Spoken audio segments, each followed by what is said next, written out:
Wow. Awesome to be here. Super awesome to be back. I'm going to give a talk today. We're going to do what has come in the last year and what's coming up in the next year for you developers. So who here was here last year when I gave this talk? Raise your hands. Wow, that's a good group. A lot of familiar faces, a lot of new faces. Super exciting to see everyone here. So when I prepared this deck, I went through and I looked at last year's slides, and I remembered everything I'd promised to this audience. And I was really glad that everything got delivered. So we had a good delivery rate. And I'm going to quickly run through some of those big things that shipped over the last 12 months. Because when I think of years, I count from RDC to RDC. That's one calendar year. So we shipped a new pathfinding system, completely rewritten from scratch. We made it really able to jump and able to work through small little areas, smarter solutions, all this kind of stuff. This has been great for making NPCs and for doing click-to-move. We finally built a UI editor into Studio. This had been a long time coming. I remember when I first got to Roblox, when you wanted a button on the screen, you'd insert advanced object. Anyone remember this? Insert advanced object, and then the default size is 0, 0, and you're like, where's my button, right? So we've come a long way. Now you drag, you drop, you can place it, you can resize it. This has been really cool for making easy, quick UIs. We shipped our mesh and CSG instancing system. So this is one of these deep internal tech things that means when you have two objects that are shaped the same geometry, you get to render them in a single draw call, so it's efficient, uses less memory, and renders faster, and makes every game a little faster. We shipped a smooth interpolation system for our networking layer. I showed a video for this last year. It's a bit hard to see in a video, but I think this graph makes it kind of clear. This is the representation over time of a falling object. So you'd expect something nice and smooth. In our old system, it was a little bit jerky. The positions, the times weren't quite right. So we rewrote that, and we made it really smooth, as you can see. And this is the type of thing where every game is made just a little bit better. The visuals are a little bit smoother, and so Roblox just continues to look a little better. We brought you guys our Unicode and Emoji system. Can have more character sets, put emojis everywhere, stuff like that into chat. And we added APIs so that developers can access the low levels on this. OK, so that was the stuff that we promised and delivered. We're going to go through the new things that we shipped. We hadn't promised this, but we still delivered it.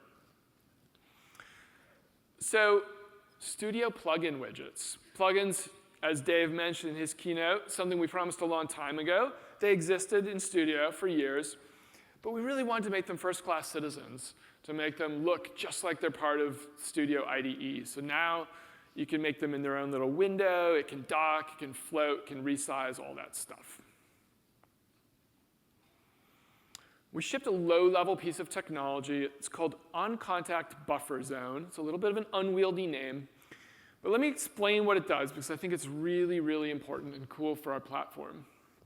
So there's this problem with physics. We have these zones of control. And everything works great when you're simulating the things around you. But what do you do when there's somebody else simulating the stuff around them, and you have something that meets in the middle?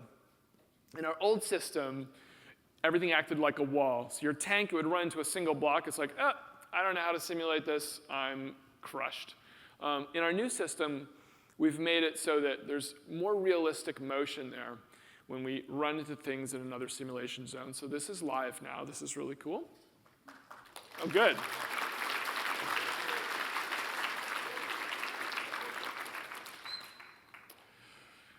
Building on our emoji code, we shipped a new Typesetter system. This is a low-level piece of technology that improves the layout and lets us unlock new character sets, such as right-to-left characters.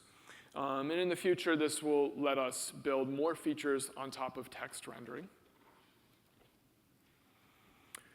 We shipped a lot of improvements into our UI system to make it faster and more responsive.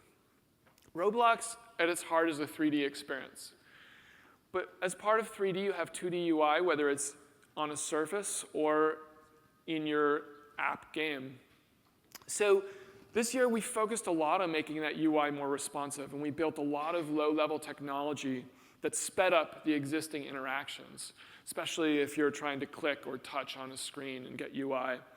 This screenshot is one of the features we shipped called Quad Tree, where we break down the screen into separate units, and you only have to search through a section of that. This is internal tech. It's not something there's an API for, but it makes all UI more responsive. Good, thanks. Some of you may have seen this before. This might have been requested once or twice. We shipped dark theme for Studio. It looks great. It's super good on the eyes. Coding all night, as some people might be doing. And soon we're going to add more to this so that plugins can query for the current theme and make their plugin UI look appropriate. OK, so those were the things that we shipped and that were a surprise. So now the year to come. These are the things that we're definitely 100% going to ship in the next year, probably. I'm being a little more aggressive. So we want to be aggressive. We want to deliver things, but we want to stretch. We've got this amazing vision, these amazing things we're building together. And so we want to stretch a little bit. So I think this is a really aggressive but awesome list of things that are going to come. OK. So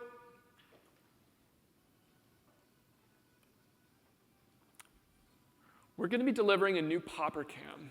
Popper Cam is what we call our default camera that you get by default in every game. And it's called Popper Cam because it pops in and out whenever something is occluded. And you can see in this video on the left, it's popping when the elevator goes past little girders.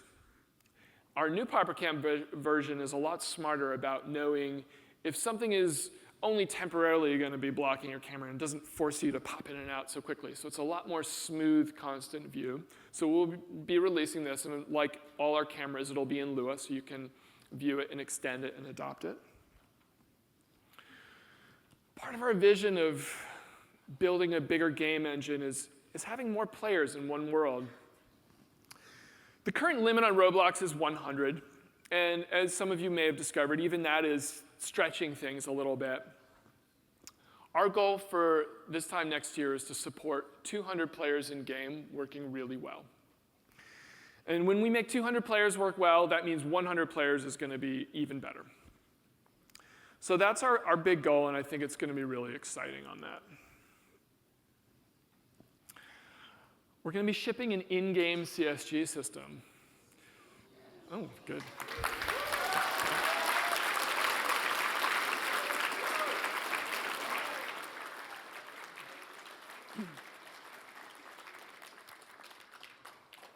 That's exciting.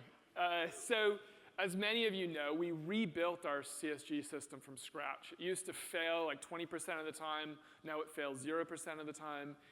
And when you have that level of reliability, we can make it an API that runs in-game. So it's going to be server-only, at least to start, and support simple operations. But I think we're going to see some really cool gameplay. I can tell you guys are excited for that.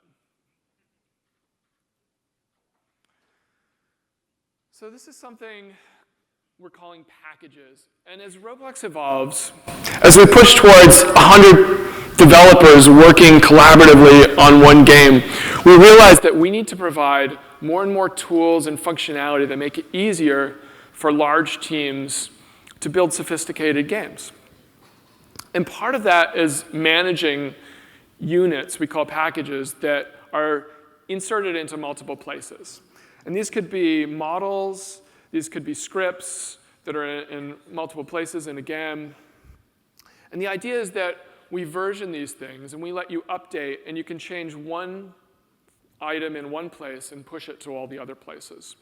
So this is a really big fundamental change that's going to advance development on our platform. And this will just be the first stage. So we talked about mesh and CSG instancing. We're extending our instancing system to basic parts, so blocks, spheres, things like that. And this has many of the same benefits that we got from the meshes in terms of using less GPU memory and increasing performance. This graph represents, up and to the right, you see the yellow line. That's in the current system, and the green and the blue at the bottom is what happens when we can turn on instancing. We use a lot less memory. Less memory means bigger places, games being more stable. Really exciting piece of new technology we're working on is automatic level of detail systems. Our first version, okay, good.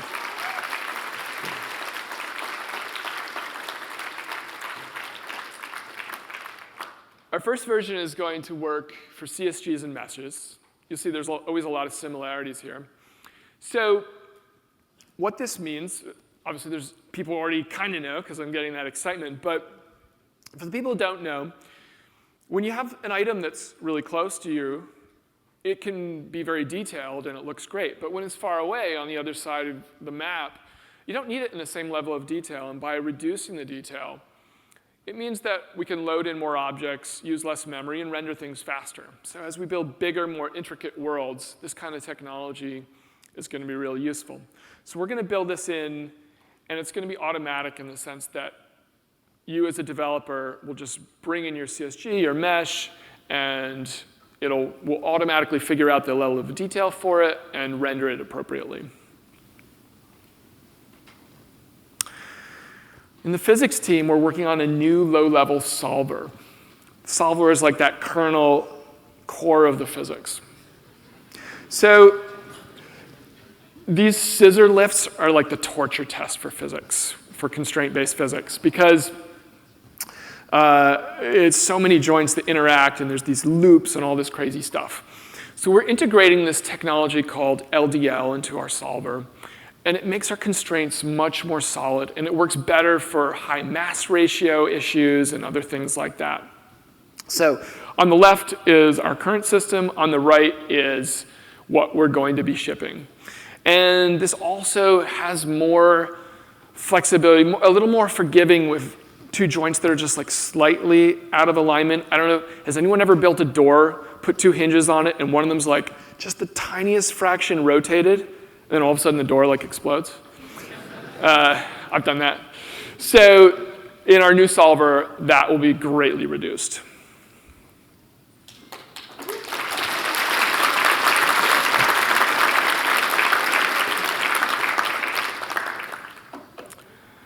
We're going to be shipping a shield effect on Roblox.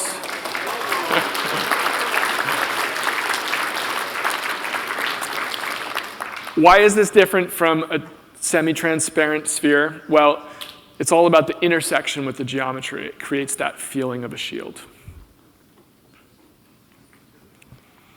Our sky system on Roblox.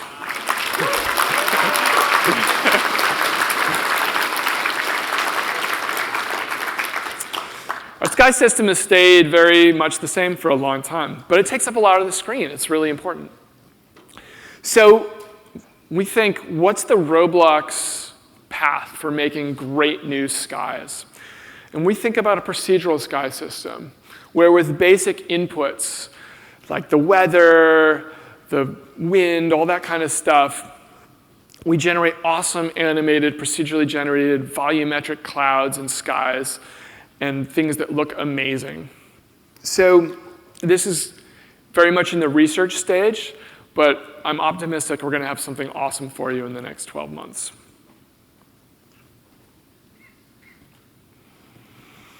Humanoid platforms. So I think some of you have probably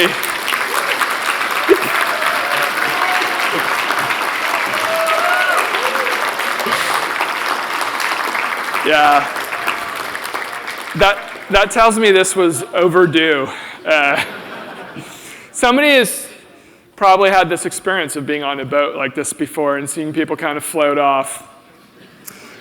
Your own character was fine, but everyone else was like, hey, where'd you guys go? And then people are like, oh, I'm going to weld you to the deck, and then you're trying to walk, and it's terrible, right? So we figured out how to make movement relative to what you're standing on and make it look good for all the other people who are watching your character. So we're in the testing phase for this right now, so this is super exciting. It'll be coming really soon. Building onto our pathfinding system, we're going to make improvements to it, make it more powerful and more flexible. You can see on the left, there's a path, and when giant blocks come down and block your way, we can automatically retarget, so we have a path blocked event.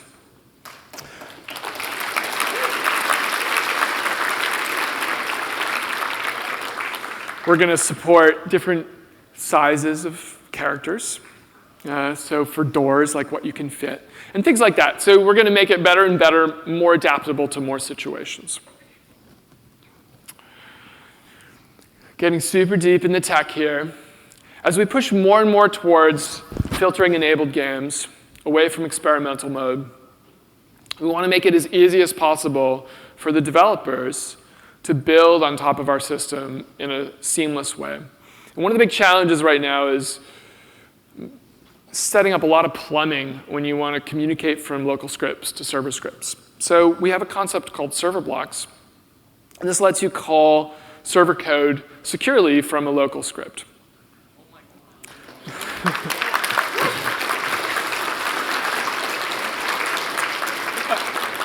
And so it's really a convenience thing. It'll make it easier to develop new filtering-enabled games, maybe easier to port old ones if necessary.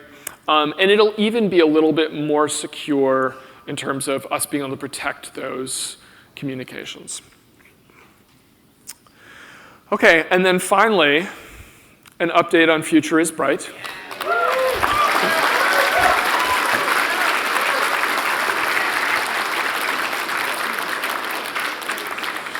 This is our new lighting system. Some of you may be aware of that.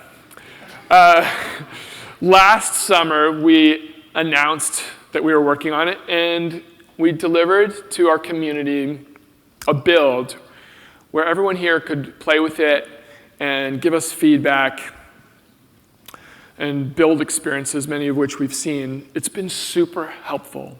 And through that process, we've gotten a ton of great feedback. We've learned a lot. We fixed a lot of bugs. We are now at the part where we're starting to ship this.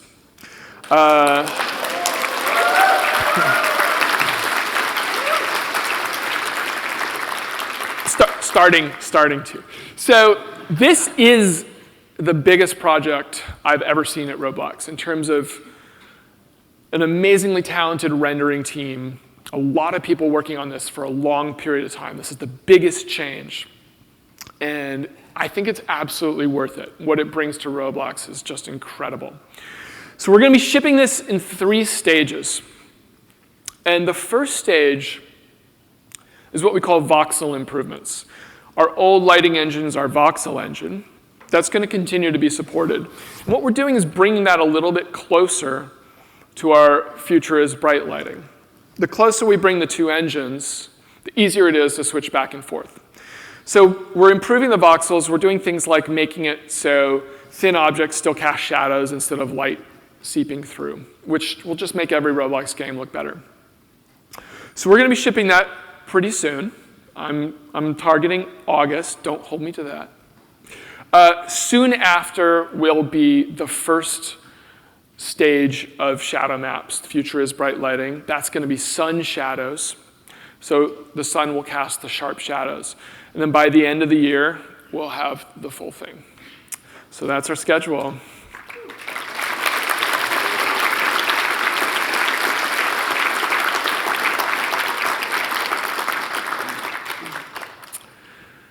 So in closing, I just want to thank everyone here.